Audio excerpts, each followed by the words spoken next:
You can't even handle household chores, so we might as well get a divorce, Tom, he said with a smirk as he entered the hospital room. I was connected to various medical devices, and a girl I didn't recognize stood by his side. Little did Tom know I had assets worth $6 million, and divorce in this situation would be a matter of life and death for a housewife like me. Fine, he has the divorce papers, I thought to myself. I couldn't be with a man who verbally abused his wife in such a state. I reached into my bag, pulled out the divorce papers I'd always carried with me, and handed them to Tom with a grin. He accepted them. Now I can say goodbye to you. I'll be happy with her, so don't worry, Tom said as he wrapped his arm around the girl, referred to as Catherine Lyon. She sneered at me and said, "Take care, Misso. You're not Miss anymore. Take care, ma'am." With those words, the two of them left the hospital room, laughing. But their happiness would only last for now. Alone in the room, I couldn't help but laugh out loud. Today was Friday, so the divorce would be processed on Monday. Oh, I couldn't wait for 3 days from now. My name is Annalie Johnson, a 45-year-old housewife from a regular farm. I didn't have any particular skills, but I was proud of my vast cooking repertoire. My husband, Tom, and I were the same age and had been college classmates. We both came to New York from the countryside, and since we lived alone, I used to cook various dishes for Tom using the vegetables and rice sent from my family. People often said I had captured his heart through his stomach, and I was aware of that. Tom was and still is incapable of doing any household chores. I had been taking care of him since we were dating, and after getting married, I continued to handle all household tasks. Sadly, we were not blessed with children, but we enjoyed our life together as a couple. We both loved to eat, and on Tom's days off, we'd often go on drives for small trips just to enjoy delicious food. When we first got married, Tom was kind. But about 3 years in, he became quite controlling. Well, he never laid a hand on me, but his remarks became curt, and he would often say things that hurt. But I didn't have the energy to fight back, assuming he wouldn't listen anyway. Because I was a full-time housewife, I felt inferior and couldn't stand up to him. Tom joined a renowned company after graduating from university, but he resigned after about 5 years. He quickly found new jobs, but would resign from them after short periods. Because of this, our income was unstable, and we often struggled with our finances. However, at the company he'd been with for the past 2 years, he seemed to get along with his colleagues. I had faint hopes that he might work there for a long time. Then one day, Tom came home earlier than usual. "I'm home. I quit my job." "What again?" I unintentionally voiced my surprise, causing Tom's eyebrows to twitch. In a panic, I stopped cooking and rushed over to him. "I'm sorry. I was just shocked." "Huh, no welcome back greeting, and you're criticizing." "You've become quite audacious," Tom responded sharply. At Tom's words, I stiffened. He was in a very bad mood today, and if I misspoke, it could escalate into something worse. "I'm sorry," I said cautiously. "As long as you understand," he grumbled. My apology had somewhat placated him, and he sat on the sofa, turning on the TV. I quietly placed a beer and a glass on the table. "Do you want dinner or a bath?" I asked. "Food and alcohol," he replied. To avoid upsetting Tom, I played the role of the submissive wife. I once had a strong sense of self, but after 14 years of marriage to Tom since the age of 28, I rarely showed my true self. After eating and drinking to his heart's content, Tom seemed to be in a better mood. He fell asleep on the sofa, snoring loudly. The table was in such disarray that it looked like a child had eaten there. I began cleaning up the fallen beer bottles and food scraps scattered on the floor. This wasn't how I had envisioned my married life. Memories of happier days as a young girl in love revealed my true feelings. I stole a glance at Tom, but he showed no signs of waking. Relief washed over me, but alongside it was a growing sense of dread about continuing this life. Perhaps divorce was a consideration. I started mentally organizing my schedule for the next day, determined to confront the issues I have been avoiding. The following day, while Tom began visiting the employment office and quickly securing another job. I went to the city office and signed divorce papers. I wasn't quite ready to submit them, but I felt having them would be a form of protection. I discreetly stashed the signed divorce papers at the bottom of my frequently used bag. If he were to discover them, who knew what he might say or do? "Hey, where did you wander off to while I was job hunting?" Tom asked upon my return. "I went to the stationery store to buy some reasons." "Look, I thought you might need them," I replied. Tom was unusually thoughtful that day. He initially interrogated me suspiciously, but quickly cheered up. I handed him the resumes I had bought earlier. After receiving them, Tom mentioned that he was going out for drinks with a friend and left. His new job was with a reputable company, offering a solid salary and better benefits than his previous positions. I harbored a secret hope that perhaps, this time, Tom would stick with his new job until retirement. His new department seemed to be in sales, and he started leaving home more frequently for evening entertainment. I cherished these brief moments of freedom and gathered the energy to greet Tom with a smile when he returned. One day, I received a call from my mother after a long time. She excitedly told me about an unexpected windfall of $6 million. "You know the mountains and lands we owned? We don't need them anymore. We had them appraised, and they are worth $8 million.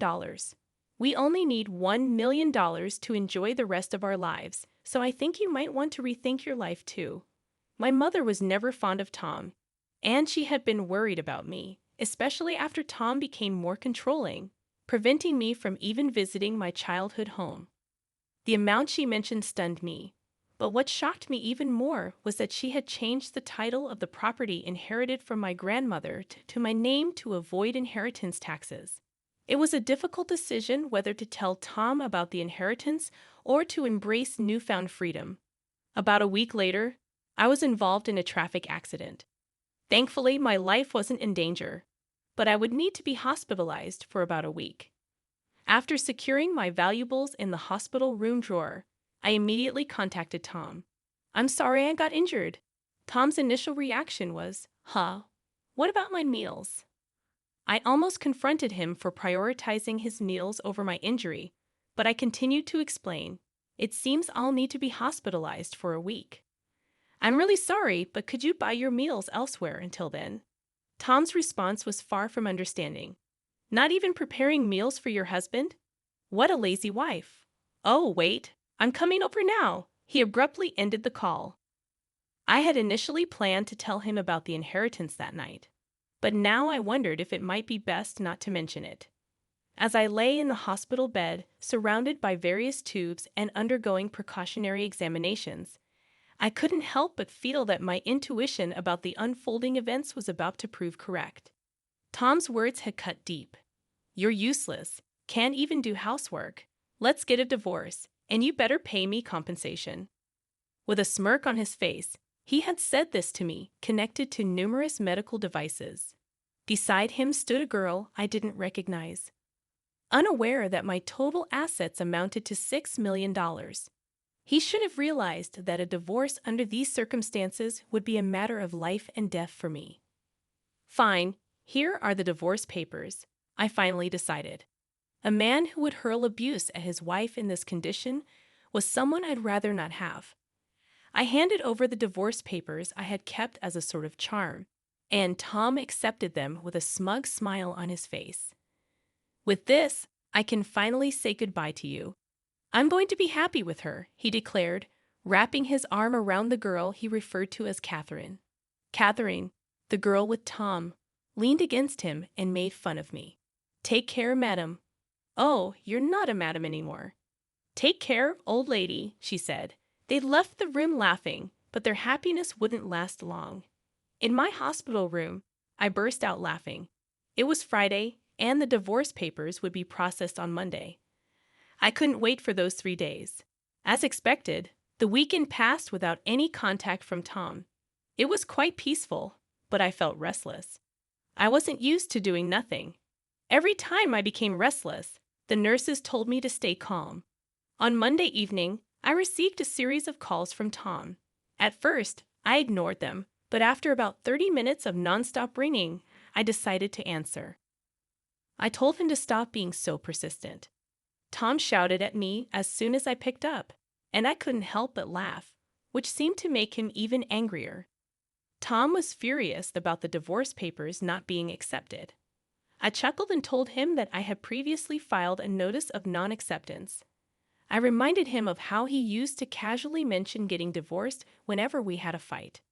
I thought it wouldn't be a good idea if he filed for divorce on a whim during one of our arguments. Tom was upset but quickly changed his mind. He wanted me to withdraw the non-acceptance immediately.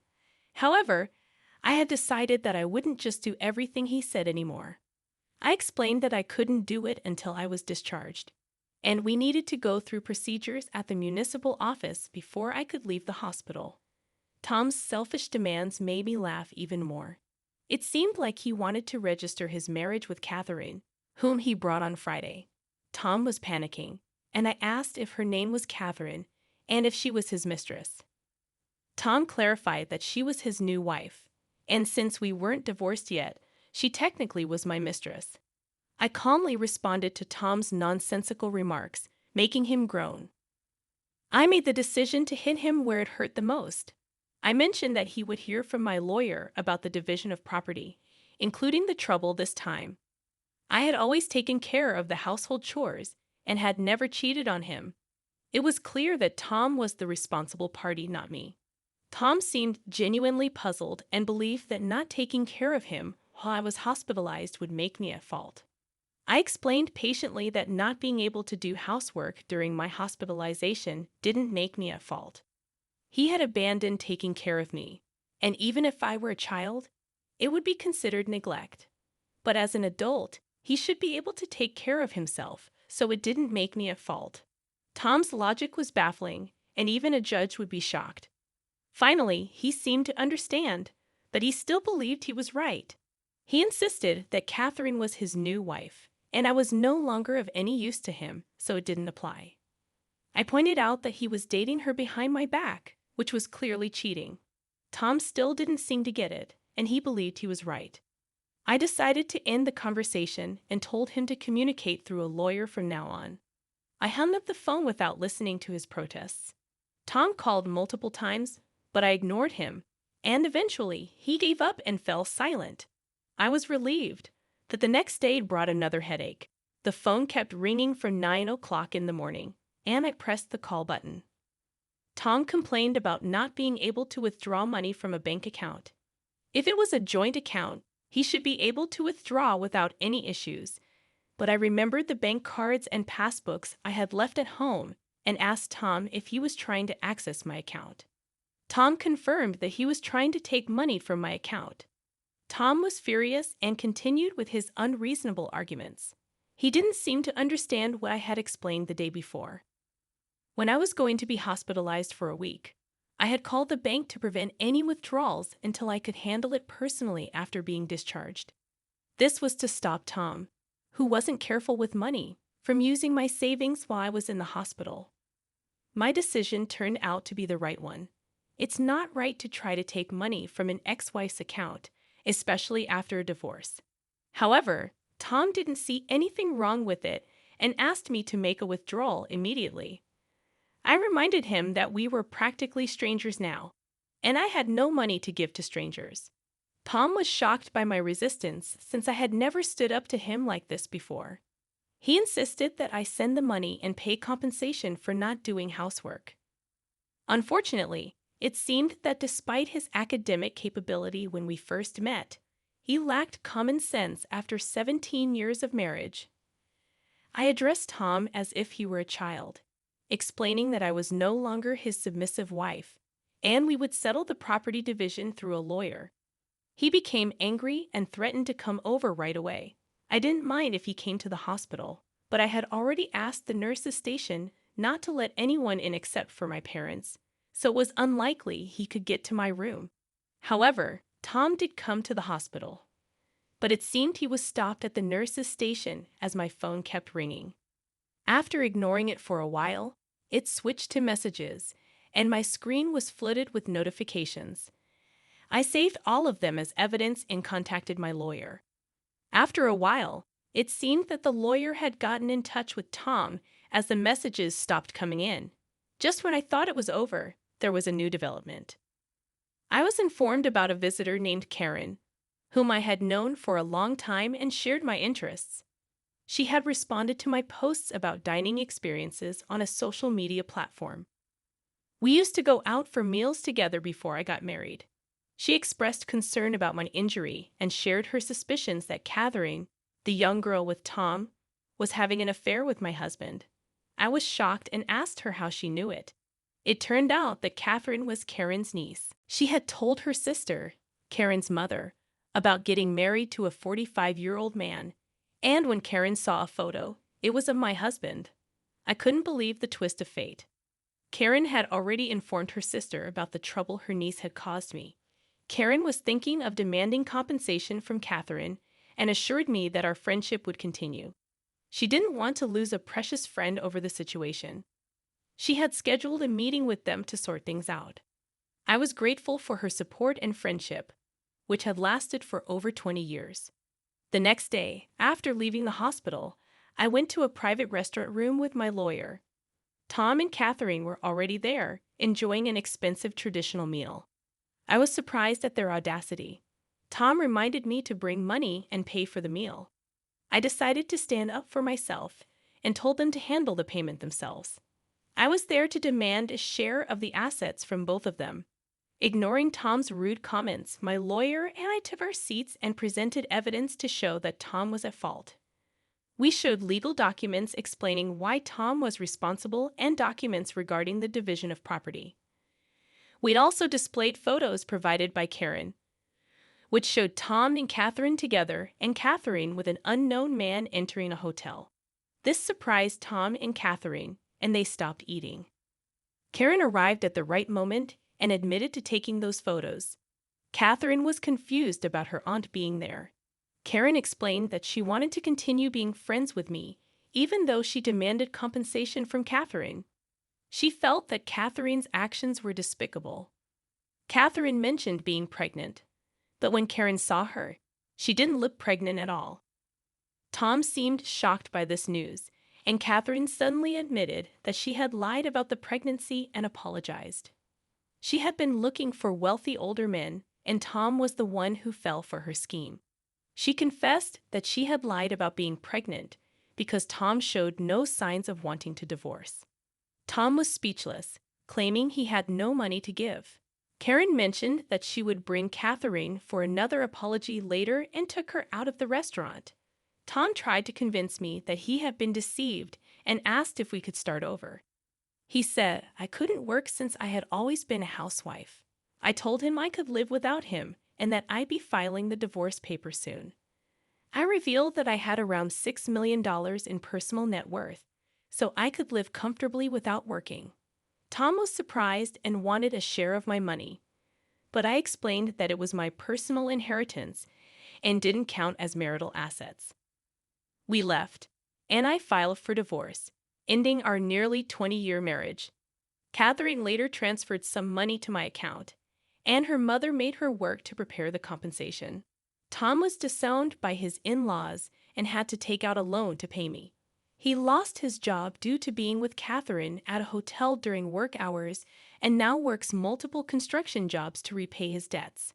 I used the money I received for charity and moved to the countryside with the remaining amount.